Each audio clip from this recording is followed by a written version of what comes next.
लोकसभा राज्यसभा की कार्रवाई एक बार फिर से स्थगित। बड़ा सवाल 6 अप्रैल को जब बजट सत्र का आखिरी दिन, और ऐसे में अगर लगातार ये जो कार्रवाई है वो हंगामे की भेंट चढ़ती रहेंगी तो बड़ा सवाल ये कि आखिर कैसे कामकाज होगा। सब ठप पड़ा हुआ है।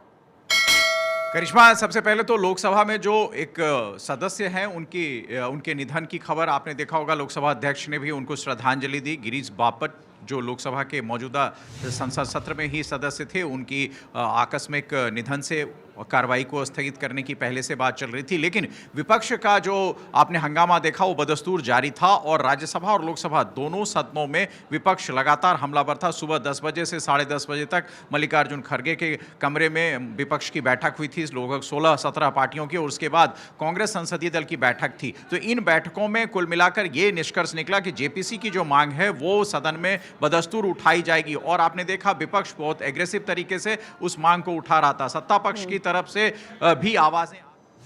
कोर्ट के निर्णय के ऊपर हम बहस नहीं कर सकते, लेकिन अन्याय के खिलाफ तो हम लड़ सकते हैं। तो हम लड़ रहे हैं सरकार के खिलाफ, और सरकार ने जो अदानी के घोटाले में फंसे हैं वो ये नहीं चाहते कि यहाँ पर जेपीसी बिठाए और जेपीसी की ओर से इसकी तनकायत यानी इंक्वायरी हो, वो नहीं चाहते।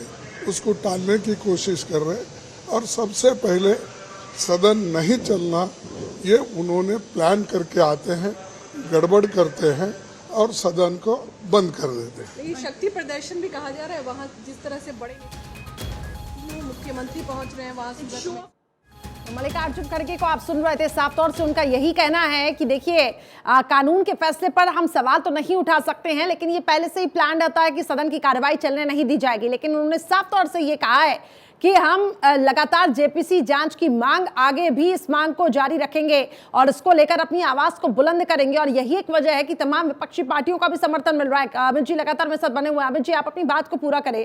लेकिन मल्लिकार्जुन खड़गे को भी आपने सुना, कह रहे कानून के फैसले पर हम सवाल नहीं उठा रहे, लेकिन बात यह है कि जेपीसी जांच, इसकी मांग लगातार हम आगे भी करते रहेंगे।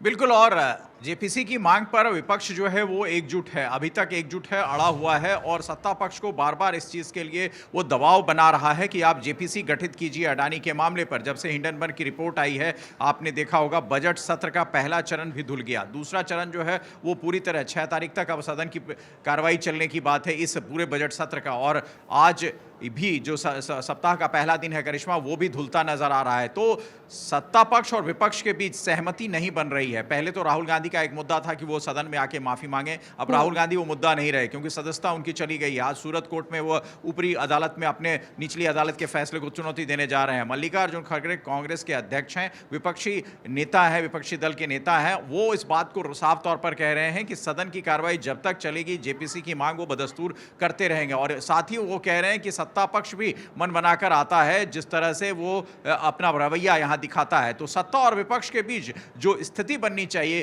करिश्मा सदन को चलाने की, वो बनती नहीं दिख रही है। और आप देखें लगातार सदन की कार्रवाई शुरू होती है, विपक्ष हंगामा करता है, सत्ता पक्ष उसका जवाब देता है और कार्रवाई स्थगित हो जाती है। ऐसे में वो तमाम मामले जो सदन के दूसरे सत्र के शुरुआत में हमने और आपने इस बात पर चर्चा की थी कि जो विधेयक हैं राज्यसभा और लोकसभा मिलाकर 36 विधेयक थे, उन विधेयकों का क्या, कुछ विधेयक तो ध्वनि मत से पास हो गए हैं। आपने देखा होगा कि कुछ जो संसदीय कमेटियां हैं उसके जो चेयरमैन होते हैं वो अपना पेपर आते ही ले करना शुरू कर देते हैं। सभापति आज भी राज्यसभा में ले करवा रहे थे पेपर, क्योंकि विधायी काम रुके नहीं। लेकिन दूसरी तरफ जो और बिल हैं उन बिलों का को ठंडे बस्ते में ही रखा जा रहा है क्योंकि सदन की कार्रवाई चली नहीं रही है, चर्चा नहीं हो रही है। आखिर कितने बिल को आप ध्वनि मत से पास कराएंगे, फिर ये सवाल उठेगा कि आपने ध्वनि मत से क्यों पास कराया। तो कुल मिलाकर सदन की ये जो पूरी कार्रवाई है ये हंगामे के भीड़ चढ़ती नजर आ रही है करिश्मा। बिल्कुल ठीक कहा आपने, और बड़ा सवाल यही है कि जो महत्वपूर्ण चीजें हैं उस पर बात नहीं हो पा रही है, जनता से जुड़े हुए मसलों पर बातचीत नहीं हो पा रही है, और ये काफी दुखद है। बहुत बहुत शुक्रिया अमित जी हमारे साथ जुड़ने के लिए। तो देखिए लोकसभा और राज्यसभा की जो कार्रवाई है वो स्थगित हो गई है और लगातार इससे जुड़ी अपडेट आगे आप तक हम पहुंचाएंगे। लेकिन अब विपक्षी पार्टियां एकजुट होने की तैयारी कर रही हैं। खबर यह है कि स्टालिन के न्योते पर अब तमाम विपक्षी पार्टियां जो हैं वो जुटेंगी। स्टालिन के न्योते को 14 विपक्षी पार्टियों ने स्वीकार कर लिया है। All India federation for social justice सम्मेलन मंथन शिविर में हर पार्टी को बोलने के लिए अब 7 मिनट का मौका दिया जाएगा। शिविर में अशोक गहलोत, अखिलेश यादव भी शामिल होंगे। खबर यह है कि हेमंत सोरेन और तेजस्वी यादव भी इसमें शामिल होंगे।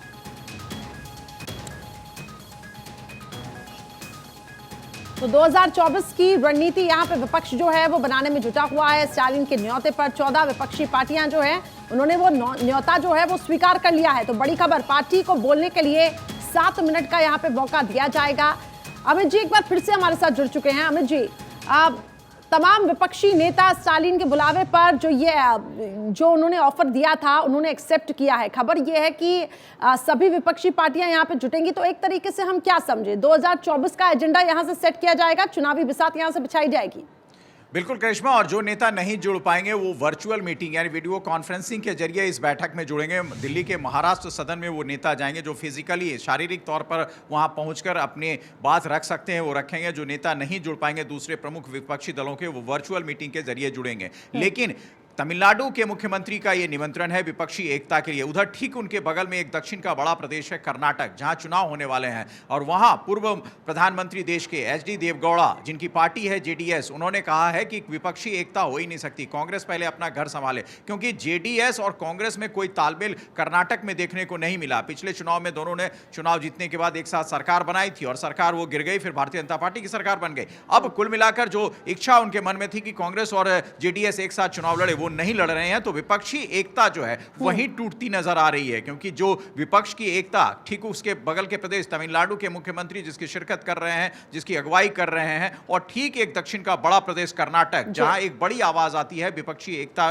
के टूट की। तो ये विपक्षी एकता जो है बनने से पहले टूटती हुई नजर आ रही है। अब इस विपक्षी एकता का क्या अंजाम 2024 के लिए होगा वो देखना दिलचस्प होगा। क्योंकि सामने एक बड़ा नेतृत्व है, जिस नेतृत्व को क्या ये विपक्षी दल चुनौती दे पाएंगे। क्योंकि शशि थरूर जो कांग्रेस के नेता हैं वो भी कह रहे हैं कि अगर मैं महत्वपूर्ण जिम्मेदारियों को निभाता तो मैं छोटे छोटे दलों को साथ लेकर आता। तो कुल मिलाकर मामला उलझता जा रहा है कि शशि थरूर जो कांग्रेस के नेता हैं वो भी ये कह रहे हैं कि छोटे दल नहीं आ रहे हैं, और जेडीएस ये कह रहा है कि कांग्रेस अपने बने जाल में खुद उलझ रही है। और उधर स्टालिन आज ये बैठक बुला रहे हैं जिसमें अशोक गहलोत कांग्रेस की तरफ से। एक छोटा सा मेरा ये भी सवाल है कि ठीक है, छोटे दलों का समर्थन नहीं मिल रहा, वो क्षेत्रीय पार्टियों का समर्थन नहीं मिल रहा, ऐसे में एक वो चेहरा भी नहीं है कि अगर जो तमाम विपक्षी पार्टियां उन्होंने अपने हितों को दरकिनार किया कि चलो एक कोई चेहरा ऐसा हो कि जिसके दम पर हम सभी विपक्षी पार्टियां एकजुट हो रही हो। लेकिन अब क्योंकि राहुल गांधी की सदस्यता रद्द हुई, हालांकि ये मामला लंबा चलेगा, लेकिन फिर वो भरोसा भी नहीं है कि आखिर वो बड़ा चेहरा कौन सा होगा।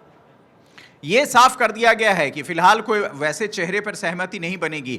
सबसे बड़ी बात है करिश्मा कि इनके बीच सीटों को लेकर अंडरस्टैंडिंग होती है या नहीं। अगर सीटों को लेकर अंडरस्टैंडिंग हो जाएगी तो मुख्य मुकाबला रहेगा कि चुनाव कैसे जीता जाए, विपक्ष के मुकाबले चुनाव कैसे। क्योंकि अगर विपक्ष का एक चेहरा होगा किसी प्रतिनिधित्व, किसी जनप्रतिनिधि क्षेत्र से, लोकसभा से, तो वो सारे विपक्ष के नेता उसके इर्द गिर्द घूमेंगे और वो एक आवाज बनकर उठेगा। लेकिन क्या वो विपक्ष एक उम्मीदवार के नाम पर, एक उम्मीदवार पर अपना फैसला तय कर सकता है? ये सबसे बड़ा सवाल है। चेहरे की बात उसके बाद में आएगी, क्योंकि भारतीय जनता पार्टी के पास एक चेहरा है और भारतीय जनता पार्टी ये जरूर कहेगी कि हमारा चेहरा ये है, विपक्ष का चेहरा कहां है। विपक्ष उस हिसाब से चेहरा नहीं बना पाएगा क्योंकि उसमें 14-15 दल होंगे और 14-15 दल के लगभग बड़े नेता ये चाहते हैं कि वो प्रधानमंत्री के तौर पर पेश किए जाए, उनका चेहरा पेश हो। तो ये गड़बड़ी विपक्ष की तरफ से हमेशा होती रहेगी। कुल मिलाकर सीट शेयरिंग पर बात बनेगी, जो देखना दिलचस्प होगा कि वो कैसे बनती है करिश्मा। बिल्कुल, लेकिन कहीं ना कहीं ये विपक्ष में बिखराव है, इसको आखिर विपक्ष कैसे समेटेगा, ये भी एक बहुत बड़ी चुनौती है। और इसके बाद सहमति आखिर कैसे बनती है ये भी देखना होगा। बहुत बहुत शुक्रिया अमित जी हमारे साथ जुड़ने के लिए। तो देखिए किस तरीके से